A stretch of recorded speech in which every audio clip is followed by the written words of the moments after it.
जय हिंद मित्रों।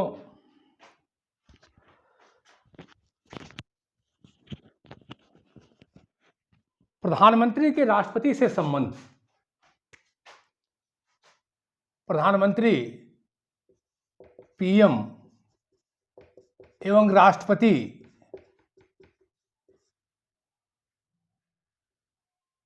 से संबंध की शक्तियां।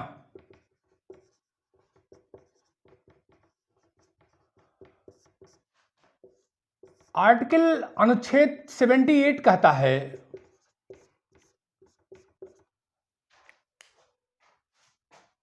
कि पहला, यदि कोई संघीय सरकार का कोई भी मंत्रिमंडल का प्रशासन संबंधी कोई निर्णय है, विधि निर्माण है, तो राष्ट्रपति को प्रधानमंत्री उसकी सूचना देंगे। यदि राष्ट्रीय संघीय शासन संबंधी नीतियां,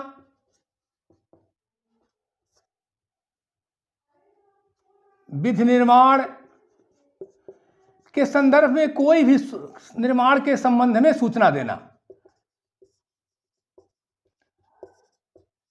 यदि संघीय शासन, राष्ट्रीय शब्द अच्छा नहीं है, संघीय शासन, केंद्रीय सरकार का जो भी संघीय शासन, केंद्रीय शासन का जो भी नीतियां होंगी, जो भी विधि निर्माण कार्य होगा, उस संबंध में राष्ट्रपति को प्रधानमंत्री सूचना देंगे। एक चीज। दूसरा, कि यदि राष्ट्रपति कोई सूचना मांगते हैं, राष्ट्रपति द्वारा मांगी गई सूचना संघीय प्रशासन को लेकर के, संघीय प्रशासन तथा विधि निर्माण के संबंध में यदि कोई सूचना राष्ट्रपति मांगते हैं, तो प्रधानमंत्री का यह परम कर्तव्य है कि उनको समय समय पर उससे सूचना से राष्ट्रपति को अवगत कराएं, परिचित कराएं, बताएं। तो यदि संघीय शासन के कानून निर्माण संबंधी, नीति निर्धारण संबंधी, शासन की व्यवस्था संबंधी, पहला ये कि प्रधानमंत्री समय समय पर राष्ट्रपति को सूचना दें, बताएं। दूसरा, यदि राष्ट्रपति कोई संघीय शासन संबंधी सूचना, विधि निर्माण, कोई कानून निर्माण की जानकारी यदि प्रधानमंत्री से मांगते हैं, तो प्रधानमंत्री का यह दायित्व है, कर्तव्य है कि राष्ट्रपति को सूचना दें। तीसरा, यदि राष्ट्रपति कहते हैं कि भाई किसी मंत्री ने किसी विषय पर कोई निर्णय लिया है, तो राष्ट्रपति प्रधानमंत्री से उस विषय को लेकर संपूर्ण मंत्रिपरिषद में रखने की बात कर सकते हैं, यदि अभी तक उस पर मंत्रिपरिषद ने विचार नहीं किया है, मंत्रिपरिषद के सामने नहीं लाया गया है।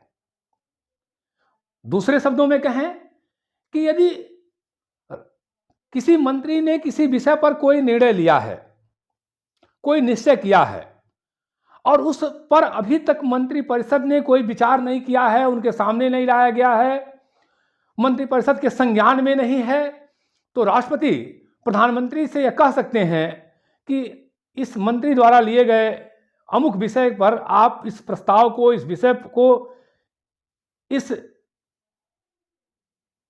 टॉपिक को आप मंत्रिपरिषद के समक्ष रखें, जिस पर अभी तक मंत्रिपरिषद ने न सामने लाया है, न विचार किया है, न निर्णय लिया है। तो ये तीन बातें राष्ट्रपति और प्रधानमंत्री के शक्तियों के संबंध में है। अब हम देखें तो एक दो चीजें और क्लियर कर दूं कि यदि कोई राष्ट्रीय नीति से, सार्वजनिक नीति से कोई अगर विषय आता है, तो सीधा राष्ट्रपति से संपर्क उस विषय पर नहीं किया जा सकता है, उसके लिए प्रधानमंत्री अधिकृत हैं और किसी राष्ट्रीय महत्व के मामले को लेकर के सीधा राष्ट्रपति से संपर्क नहीं हो सकता है, बल्कि प्रधानमंत्री के माध्यम से ही उस पर संपर्क किया जा सकता है। दूसरा और क्लियर कर दूं कि यदि किसी मंत्री को राष्ट्रपति महोदय से ऑफिशियल काम के लिए मिलना है तो बिना प्रधानमंत्री की इच्छा से कोई भी मंत्री किसी भी राष्ट्रपति से ऑफिशियल काम के लिए, सरकारी काम के लिए नहीं मिल सकते हैं। व्यक्तिगत कार्य के लिए मिल सकते हैं, व्यक्तिगत कार्य उनका है तो मिल सकते हैं, कोई दिक्कत नहीं है। अगला, अगर हम देखें कि भारत में राष्ट्रपति, पीएम और राष्ट्रपति के संबंधों को लेकर के, तो पहला जो मौका था, पहला अवसर था, वो पंडित नेहरू और राजेंद्र बाबू को लेकर था। और पंडित नेहरू के साथ राजेंद्र बाबू के हमेशा मतभेद रहे, या राजेंद्र बाबू के साथ पंडित नेहरू के मतभेद रहे, बात एक ही है। हिंदू कोड बिल को लेकर के, नियोजन को लेकर के और तमाम मुद्दों पे, यहां तक कि सोमनाथ मंदिर का उद्घाटन करना था, राजेंद्र बाबू जा रहे थे, नेहरू जी ने राज्यपाल को व्यक्तिगत रूप से कह दिया कि भैया आप मत वहां जाएं। उस प्रकरण को हम उभारना नहीं चाहते, कभी फिर चर्चा होगी। यह हमेशा देखा गया कि बहुत सारे विषयों को लेकर राजेंद्र बाबू और प्रथम प्रधानमंत्री नेहरू जी के साथ संबंध अच्छे नहीं रहे, लेकिन राजेंद्र बाबू ने अपने संवैधानिक गरिमा को बनाए रखा। उसके बाद राष्ट्रपति और प्रधानमंत्री के संबंध चाहे कटु रहे हों, बीडी जत्ती साहब कार्यवाहक राष्ट्रपति थे और इंदिरा गांधी की सरकार को लेकर के आप देख लें, हमेशा राष्ट्रपति ने अपनी लक्ष्मण रेखा शासन की जो है गरिमा है उसे बनाए रखा, उस संवैधानिक भूमिका को बनाए रखा। नारायणन साहब ने कहा था कि हम जहां जरूरत पड़ेगी मंत्रिमंडल को बताएंगे, हम मूक दर्शन के नहीं रहेंगे। और एपीजे कलाम साहब ने चुनाव सुधार संबंधी विधेयक को वापस करके ये बता दिया कि राष्ट्रपति चुपचाप रबड़ स्टैंप बनने के लिए तैयार नहीं है। एक बार ज्यादा मामला बिगड़ा जब 80% से ज्यादा लोकसभा में बहुमत लेके आने वाले राजीव गांधी जी का तत्कालीन राष्ट्रपति ज्ञानी जैल सिंह से 1986 के डाक संशोधन विधेयक को लेकर के तकरार हो गया। और राजीव गांधी जी जो 78 में शासन संबंधी सूचना देना है राष्ट्रपति को शासन संबंधी सूचना पीएम देंगे, प्रधानमंत्री शासन संबंधी सूचना संघीय सरकार का एक शिष्टाचार है, उसको भी राजीव गांधी ने बंद कर दिया था। और बातें यहां तक हो गई थी कि राजीव गांधी जी का कहना था कि अभी राष्ट्रपति को 1 हफ्ते रहना है राष्ट्रपति भवन में, और ज्ञानी जैल सिंह का कहना था कि सरकार को हटाने के लिए आधा घंटा काफी है। एक चर्चा का विषय रहा ये, और ये प्रश्न उठा कि क्या ऐसे प्रधानमंत्री को जिसका लोकसभा में 80% बहुमत है, क्या राष्ट्रपति द्वारा हटाया जा सकता है?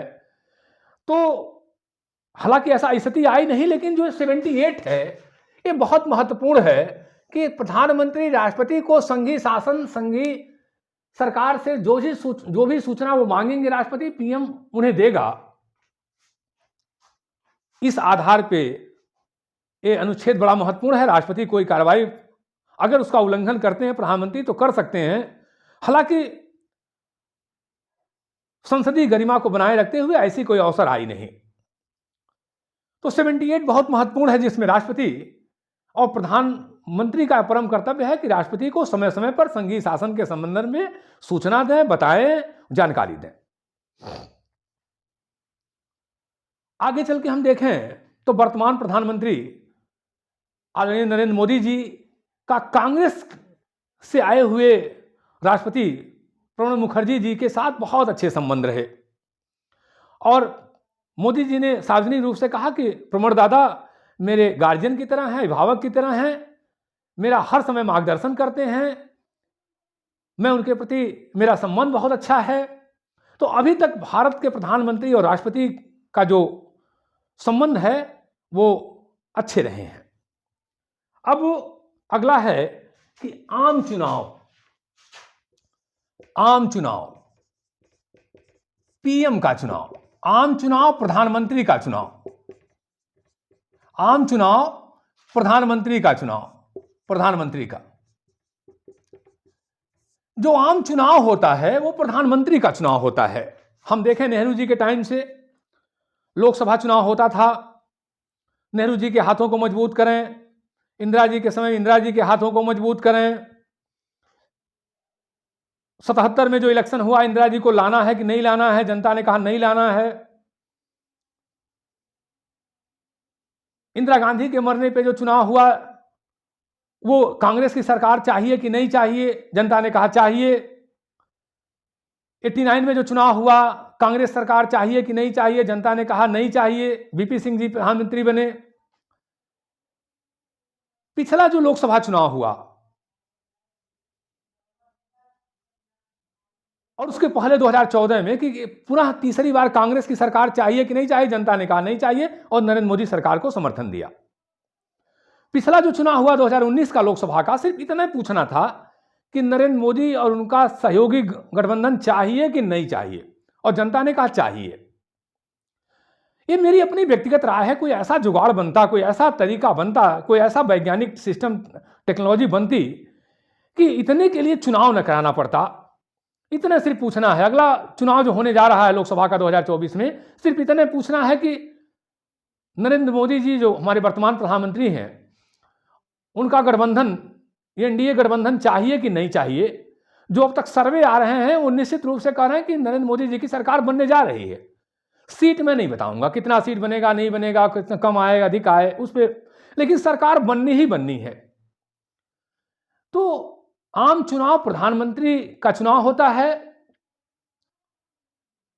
मेरा अपना राय है कोई ऐसा व्यवस्था लगाई जाती कि सिर्फ इतने पूछना है जबकि प्रधानमंत्री चाहिए कि नहीं चाहिए, ये गठबंधन चाहिए, ये दल चाहिए, तो कोई ऐसा तरीका निकलता तो ये चुनाव का तमाम खर्चा बच जाता है। ये मेरा अपना व्यक्तिगत राय है, निजी राय है।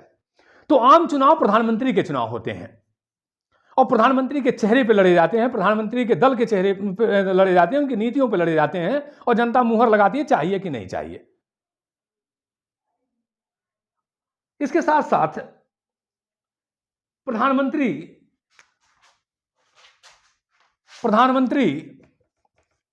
नीति आयोग के अध्यक्ष होते हैं। नीति आयोग को पहले योजना आयोग कहते थे, मोदी जी सरकार ने नाम चेंज कर दिया। अब नाम चेंज करने से कोई काम उसका नहीं बदला है। शेक्सपियर ने कहा कि नाम चेंज करने से गुण नहीं, भाई वाटर को पानी कह देंगे तो उसका क्वालिटी थोड़ी बदल जाएगा, वर्क थोड़ी बदल जाएगा। तो प्रधानमंत्री नीति आयोग के अध्यक्ष हैं। बहुत महत्वपूर्ण कार्य है नीति आयोग का, मैं उस पर बहुत नहीं जाऊंगा गहराई से। राष्ट्रीय विकास परिषद के अध्यक्ष हैं। राष्ट्रीय विकास परिषद के अध्यक्ष हैं। इसके साथ साथ राष्ट्रीय एकता परिषद के अध्यक्ष हैं।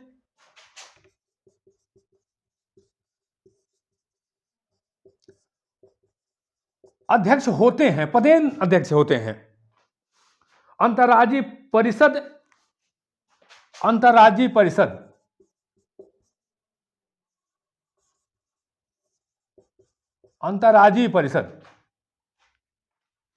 अंतर्राज्यीय परिषद के इत्यादि ऐसे के अध्यक्ष पदेन अध्यक्ष होते हैं, पदेन प्रमुख होते हैं। इसके साथ साथ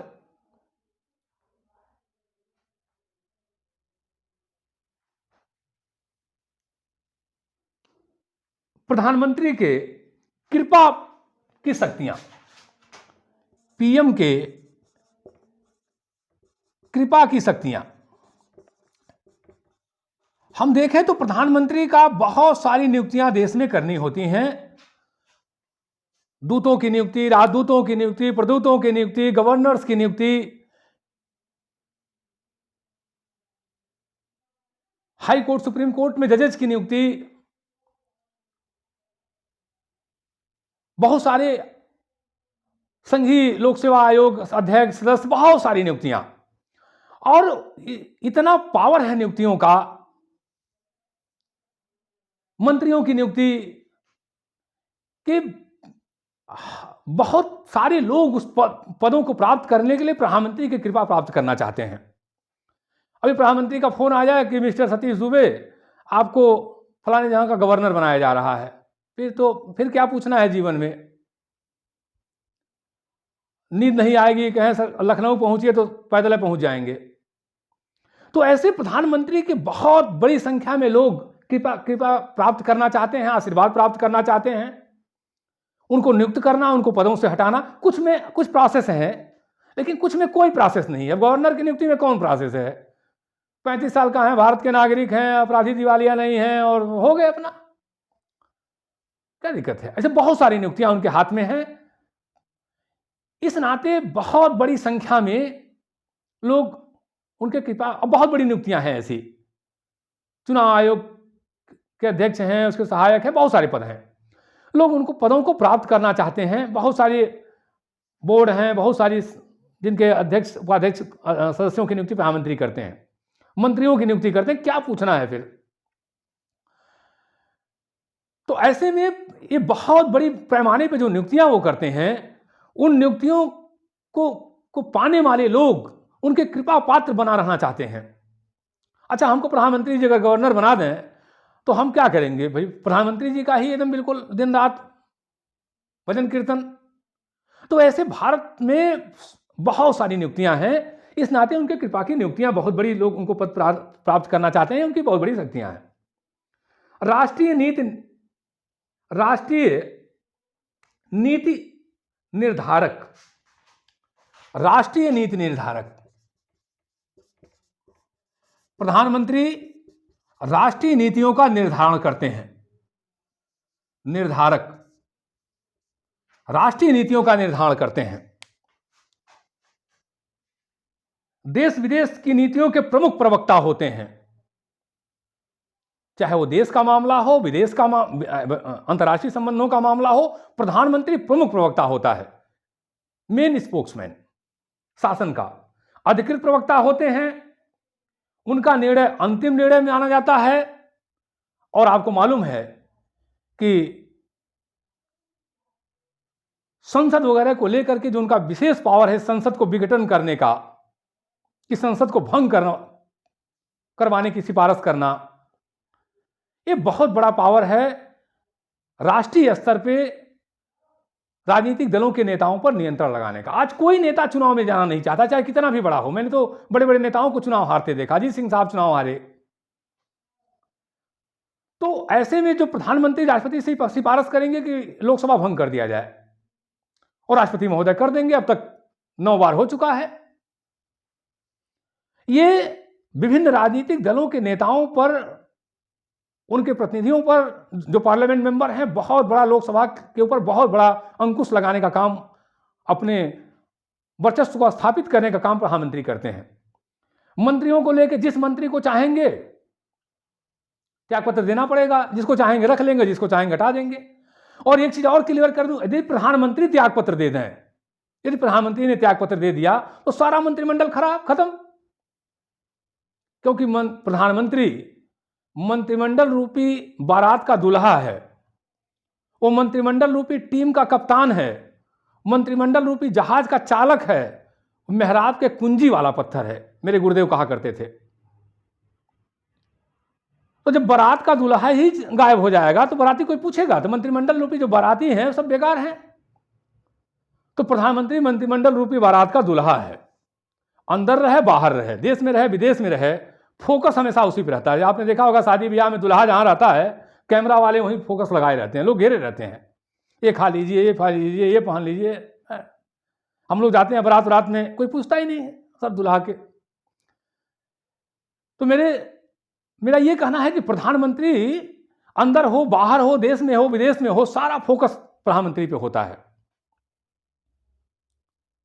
क्योंकि उसका बहुमत होता है। कहने के लिए सिर्फ राष्ट्रपति के प्रसाद पर्यंत अपने पद पे है, कहने के लिए सिर्फ, लेकिन 75-2 के अंतर्गत, लेकिन वास्तव में उसका बहुमत होता है लोकसभा में, और बहुमत के बल पे, उसके दल का बहुमत है, उसके गठबंधन का बहुमत है, तो दल अपने बहुमत के बल पे वो शासन करता है। इस तरह से प्रधानमंत्री की शक्तियां बहुत व्यापक हैं, और प्रधानमंत्री की शक्तियां कितनी व्यापक होंगी, इसमें कुछ उसके निर्धारक तत्व हैं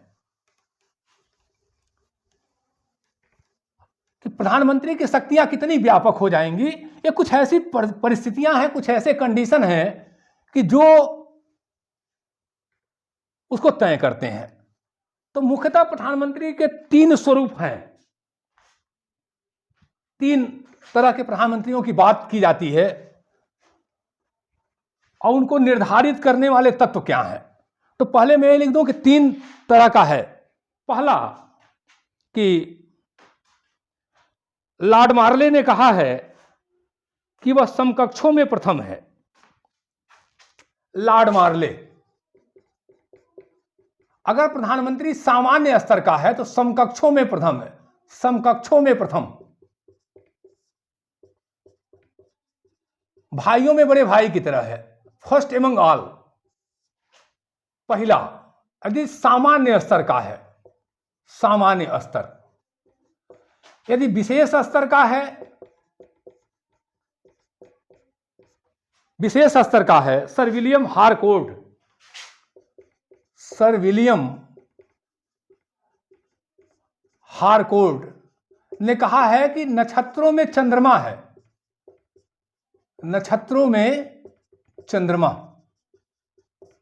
और यह वह अति विशिष्ट स्तर का है, अति विशिष्ट, अति विशिष्ट स्तर। तो वो सूर्य के समान है, सूर्य के समान, जिसके चारों तरफ, जिसके चारों ओर ग्रह घूमते रहते हैं। 3 स्तर है। अब हम इसके देखेंगे कौन कौन किस स्तर पे आ रहा है। तो प्रधानमंत्री के पद को निर्धारित करने वाले तत्व, प्रधानमंत्री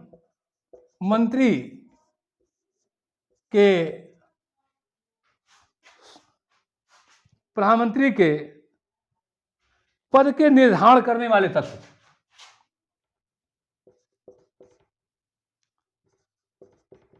निर्धारित करने वाले तत्व। पहला, प्रधानमंत्री के पद को निर्धारित करने वाले तत्व, पहला, दल की स्थिति, पीएम के दल की स्थिति, प्रधानमंत्री के दल की स्थिति क्या है। यदि प्रधानमंत्री का दल संसद के प्रथम सदन लोकसभा में पूर्ण बहुमत का है तो प्रधानमंत्री की शक्तियां बढ़ जाएंगी।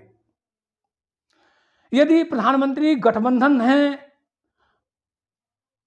और गठबंधन का ढीला ढाला रूप है, जैसा कि वाजपेयी जी के समय में था, या प्रधानमंत्री अल्पमत में हैं, बहुत सारे लोग बाहर से समर्थन दिए हैं, देवेगौड़ा साहब थे, वाजपेयी जी का स्टार्टिंग वाला जो पहला 96 में बने थे उस समय का, या फिर 13 महीने की जो सरकार बनी थी वो भी उसी तरह की थी। यदि प्रधानमंत्री का दल का पूर्ण बहुमत है लोकसभा में और राज्यसभा में तो प्रधानमंत्री की शक्तियां बढ़ जाएंगी, खास करके लोकसभा में, खास करके लोकसभा में। और यदि वो उनका गठबंधन का सरकार है, बहुमत नहीं है, मिली जुली गठबंधन है, तो प्रधानमंत्री की शक्तियां कम हो जाएंगी, एक चीज। दूसरा, दल में प्रधानमंत्री की स्थिति, दल में प्रधानमंत्री की स्थिति, यदि प्रधानमंत्री का दल में सर्वोच्चता है, कोई उनके बराबर का उनको चैलेंज करने वाला नहीं है, परेशान करने वाला नहीं है, ओवरटेक करने वाला नहीं है, चैलेंज करने वाला, चुनौती देने वाला नहीं है, तो उनकी शक्तियां बढ़ जाएंगी। अन्यथा अगर दल में और बड़े बड़े नेता हैं जो उनको हर समय चैलेंज कर रहे हैं, 1 या 2, तो घट जाएंगे। जैसे नेहरू जी को सरदार वल्लभ भाई पटेल से निरंतर चुनौती मिलती रही। इंदिरा जी को पहले मोरारजी देसाई से मिला, बाद में नहीं, बाद में उनका कोई चैलेंज करने वाला नहीं रह गया। वाजपेयी जी को आडवाणी जी से चुनौतियां मिलती रहीं, या उनके स्तर के लगभग कोई नेता अगर दल में विद्यमान है तो प्रधानमंत्री की शक्तियां पद कम हो जाएगा। यदि कोई नहीं है, एको मैं दूजो नास सर्वे सर्वा, जैसे आज मोदी जी हैं, मोदी जी के दल का पूर्ण बहुमत है लोकसभा में, राज्यसभा में भी उनका पूर्ण बहुमत है, अगर कुछ हल्का फुल्का कम है तो उनका व्यक्तित्व इतना बड़ा है कि सब बम बम है। दल में उनके बराबर कोई नहीं है, कोई है ही नहीं है। इंदिरा गांधी जी बाद में 71 के आम चुनाव के बाद वो कहते थे कि जब पूछते थे मैडम जरा पूछ लीजिए अपने मंत्रियों से किसी शासन विधान वगैरह को लेके, तो कहते थे अरे भाई प्रधानमंत्री मंत्रीगण मेरे पॉकेट में रहते हैं, पॉकेट में हैं। हम लोगों ने बचपन में कहानी वो पढ़ा था स्टोरीज की, कोई आदमी टापू पे जाता है और छोटे छोटे लोग मिलते हैं, उनको पॉकेट में भर लेता है। आज मोदी जी का जो मंत्रिमंडल है वो उनके पॉकेट में ही है, ले घूम रहे हैं, कहीं जाएं मंत्रीगण उसमें पड़े हुए हैं बेचारे, कोई उनके बराबर नहीं है। तो यदि दल में प्रधानमंत्री को कोई चैलेंज करने वाला नहीं, उस बराबर का नेता कोई नहीं है, उस समकक्ष का कोई नेता नहीं है, सब उनके बस खाली जी सर जी सर जी सर जी सर, तो प्रधानमंत्री की शक्तियां बढ़ जाएंगी। यदि चुनौती देने वाला है, बीपी सिंह को देवीलाल जी दे रहे थे, वाजपेयी जी को आडवाणी जी दे रहे थे, नेहरू जी को सरदार वल्लभ भाई पटेल जी दे रहे थे, शुरू में इंदिरा जी को मोरारजी देसाई दे रहे थे, मोरारजी देसाई को चौधरी चरण सिंह जगजीवन राम दे रहे थे, तो प्रधानमंत्री की शक्तियां कम हो जाएंगी। दूसरा जो है वो है संसद में दल की स्थिति। संसद में दल की स्थिति, यदि लोकसभा में प्रधानमंत्री के दल को पूर्ण बहुमत प्राप्त है तो प्रधानमंत्री को कोई समस्या नहीं है।